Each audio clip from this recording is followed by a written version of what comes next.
General toxicities of cytotoxic drugs.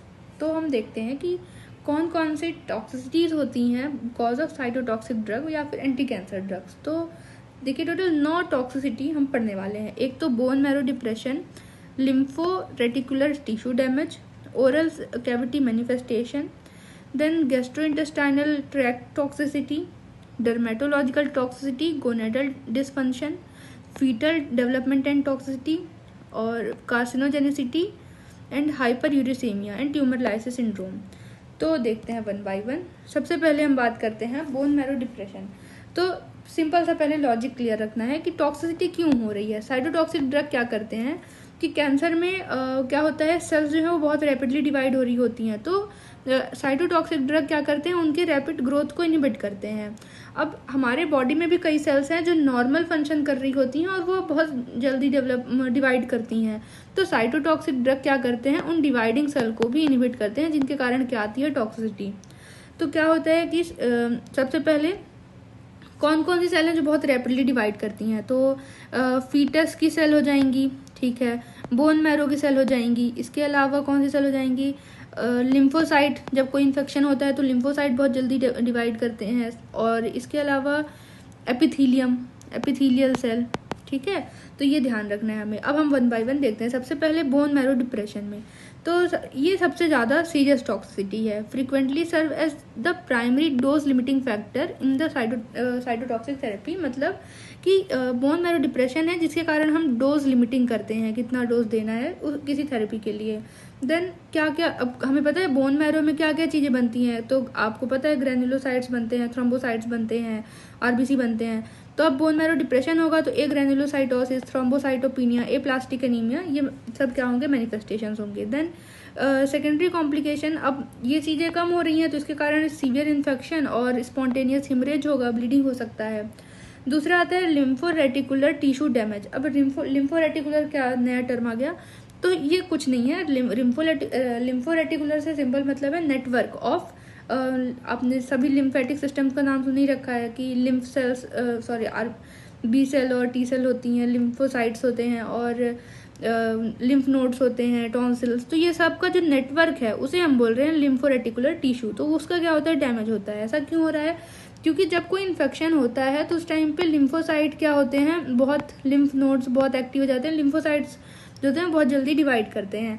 तो जो हमारे एंटी कैंसर ड्रग्स हैं या साइटोटॉक्सिक ड्रग है वो क्या करेंगे, लिम्फोसाइट्स को डिस्ट्रॉय करेंगे। इसके कारण क्या होगा, लिम्फोसाइटोपिनिया होगा, ठीक है, severe reduction in circulating lymphocyte. Then functional inhibition क्या होता है कि profoundly suppress all over host immunity, damaging both cell mediated and humoral defence. क्योंकि हमें पता है कि लिम्फोसाइट में क्या होता है, बी सेल और टी सेल होते हैं।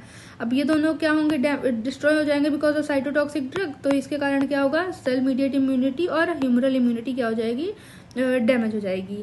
अब अगर ये डैमेज हो जाएगी तो इसके कारण क्या होगा, बहुत सारे इन्फेक्शन हो सकते हैं, like fungal infection, viral infection और न्यूमोसाइटिस और टॉक्सोप्लाज्मा। देन उसके बाद आते हैं ओरल कैविटी मैनिफेस्टेशन। तो इसमें क्या, देखिए ओरल कैविटी में क्या होता है, हम कंटिन्यूसली च्यू करते हैं, खाना खाते हैं, और तो इसके कारण क्या होता है कि जो पुरानी सेल हैं, डेड सेल हैं, वो शेड होती रहती हैं और नई सेल बनती रहती हैं। तो वो रैपिडली ग्रोइंग सेल हैं, कौन, हमारी एपिथेलियल सेल। तो इसके कारण क्या होगा कि जब हम ड्रग्स देते हैं, फॉर एग्जांपल फ्लूरोयूरेसिल या फिर मेथोट्रेक्सेट, तो ये क्या करते हैं, इनहिबिट करते हैं रैपिडली ग्रोइंग सेल को।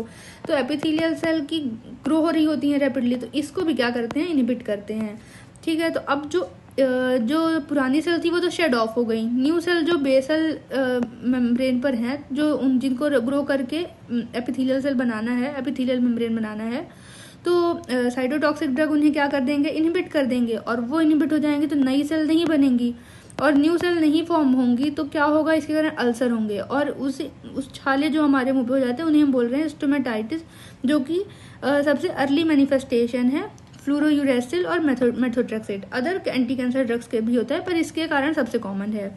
और ऐसा क्यों होता है, जो मैंने भी आपको बताया, एक्सेलरेटेड एपिथेलियल सेल टर्नओवर, मतलब एपिथेलियल सेल का टर्नओवर बहुत ज़्यादा होता है, बहुत जल्दी रैपिडली डिवाइड होती हैं और फॉर्म होती हैं, जिसके कारण क्या होगा, जो सेल हैं वो क्या हो जाती हैं, बहुत वल्नरेबल होती हैं छोटे से भी ट्रॉमा के लिए।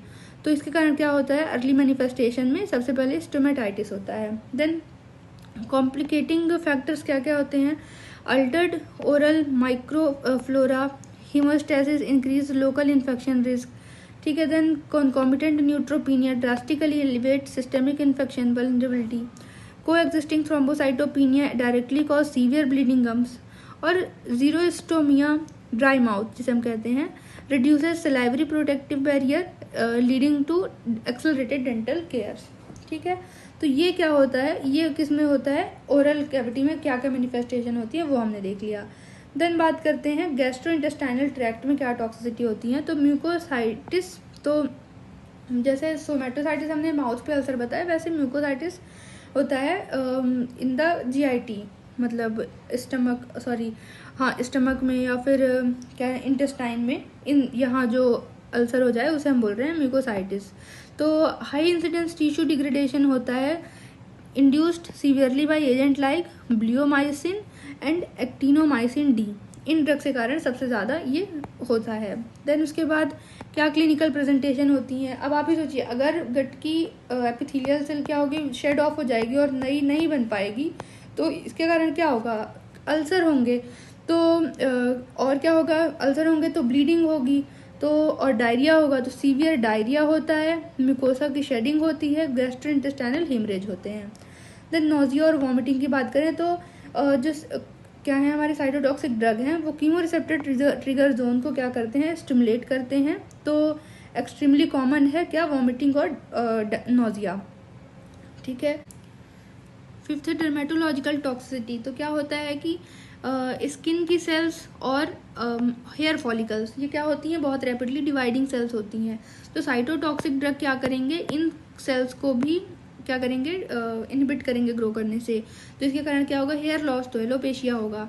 और दूसरा क्या, डर्मेटाइटिस, क्योंकि स्किन की सेल्स भी क्या होती हैं, बहुत ज़्यादा रैपिडली ग्रो होती हैं, और तो साइटोटॉक्सिक ड्रग क्या करेंगे, स्किन की सेल को भी इनहिबिट करेंगे और इसके कारण इन्फ्लेमेशन होगा और अदर इन्फेक्शन होंगे, तो हम बोल रहे हैं डर्मेटाइटिस भी होगा। देन उसके बाद गोनेडल डिस्फंक्शन, तो हमें पता है कि जर्मलाइन सेल्स कहना चाहिए, या जो सेल्स स्पर्म और ओवम बना रही हैं उन्हें हम कह रहे हैं, तो वो क्या होती हैं, बहुत रैपिडली प्रोलिफरेट करती हैं। अब साइटोटॉक्सिक ड्रग क्या करेंगे, इन रैपिडली डिवाइडिंग सेल्स को के DNA को भी क्या करेंगे, डैमेज करेंगे। तो ये डैमेज होगा तो इसके कारण क्या होगा, ओलिगोजूस्पर्मिया हो सकता है, स्ट्रक्चरल इम्पोटेंसी हो सकती है, या फिर कंप्लीट ओव्यूलेशन का इनहिबिशन हो जाएगा, या फिर सेकेंडरी एमेनोरिया हो सकता है। तो मेल और फीमेल में ये मैनिफेस्टेशंस हो सकते हैं। इसके अलावा म्यूटाजेनेसिस रिस्क, मतलब कि जर्मिनल सेल जो हैं उन जो हमारे साइटोटॉक्सिक ड्रग हैं वो क्या करते हैं कि रैपिडली डिवाइडिंग सेल के DNA पर अटैक करते हैं।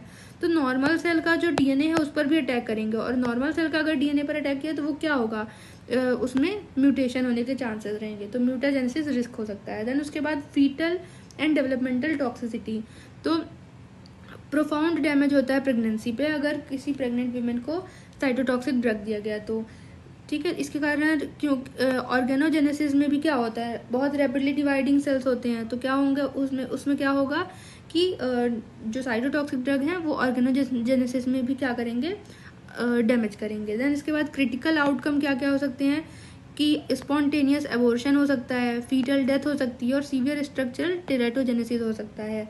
देन 8th पॉइंट है कार्सिनोजेनेसिटी, तो सेकेंडरी ऑन्कोजेनेसिस, मतलब कि आपने साइटोटॉक्सिक ड्रग लिया, वो साइटोटॉक्सिक ड्रग ने जो ट्यूमर ऑलरेडी था उसको तो क्या कर दिया, इनहिबिट कर दिया, लेकिन जो अदर सेल थी उनके DNA पे क्या किया, अल्टरनेशन किया, तो इसके कारण दूसरा ट्यूमर डेवलप हो गया इस DNA अल्टरनेशन के कारण। तो वही development of secondary malignancy like leukaemia, lymphoma, ठीक है, आफ्टर कंप्लीशन ऑफ कीमोथेरेपी। तो इसका मैकेनिज्म तो सिंपल है कि लॉन्ग टर्म थेरेपी देने के कारण DNA चेंज हुआ, और नॉर्मल सेल का DNA चेंज हुआ और इम्यून डिप्रेशन हो गया, तो इसके कारण क्या हो गया, सेकेंडरी ऑन्कोजेनेसिस। देन उसके बाद 9th पॉइंट है hyper uricemia and tumour lysis syndrome, important है ये। पैथोलॉजीज की क्या है, secondary to massive rapid neoplastic cell destruction and nucleic acid catabolism, ठीक है। देन उसके बाद एपिडेमियोलॉजी की बात करें तो मोस्ट फ्रीक्वेंटली ऑब्जर्व होता है हेमाटोलॉजिकल मैलिग्नेंसी में, जैसे कि एक्यूट ल्यूकेमिया और एग्रेसिव लिम्फोमा में। क्लिनिकल रिस्क क्या होते हैं, एक्यूट रीनल फेलियर हो सकता है, एक्यूट गाउटी आर्थराइटिस हो सकता है, इंट्रारीनल यूरेट स्टोन डिपोजिशन हो सकता है। समझिएगा क्या होता है कि सेल्स हैं जैसे, तो इन सेल में क्या है, बहुत सारे इनका डीएनए है वगैरह सब कुछ है, तो उसमें प्यूरिन पायरिमिडीन ये सब होते हैं। तो जब सेल डैमेज होती है या फिर साइटोटॉक्सिक ड्रग इसको क्या करती है, ब्रेक करती है, इसको डैमेज करती है, तो इसके से क्या होते हैं, बहुत सारी चीज़ें क्या होती हैं, सिक्रेट होती हैं। तो इसके कारण क्या होता है, यूरिक एसिड बन जाते हैं इन मेटाबोलाइट्स के कारण। अब ये यूरिक एसिड क्या होगा, यूरिक एसिड है तो उसको एक्सक्रीशन कौन कराएगा, किडनी।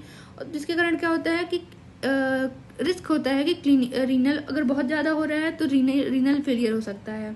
अगर बहुत ज़्यादा यूरिक एसिड बन रहा है तो क्या होगा, गाउटी आर्थराइटिस हो जाएगा या फिर यूरेट स्टोन डिपोजिशन हो जाएगा। तो ये हो जाते हैं क्लिनिकल मैनिफेस्टेशन। ठीक है, तो वही लिखा है कि पैथोलॉजी में हमने क्या बताया कि रैपिड न्यूप्लास्टिक सेल का डिस्ट्रक्शन होता है या न्यूक्लिक एसिड का कैटाबॉलिज्म होता है।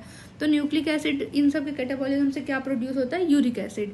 यूरिक एसिड के कारण क्या होती हैं, ये क्लिनिकल मैनिफेस्टेशन हो सकते हैं।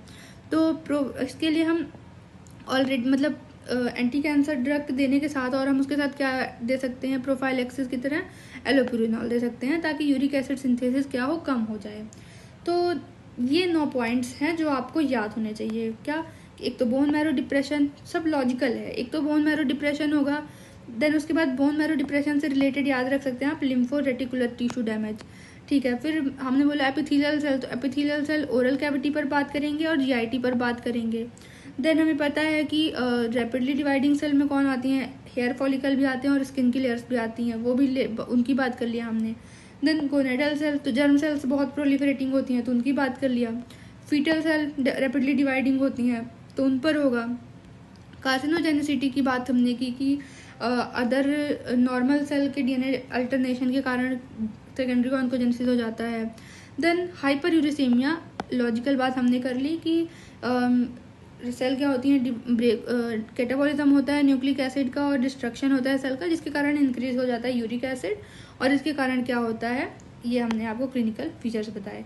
तो this is all about the general toxicity of cytotoxic drugs.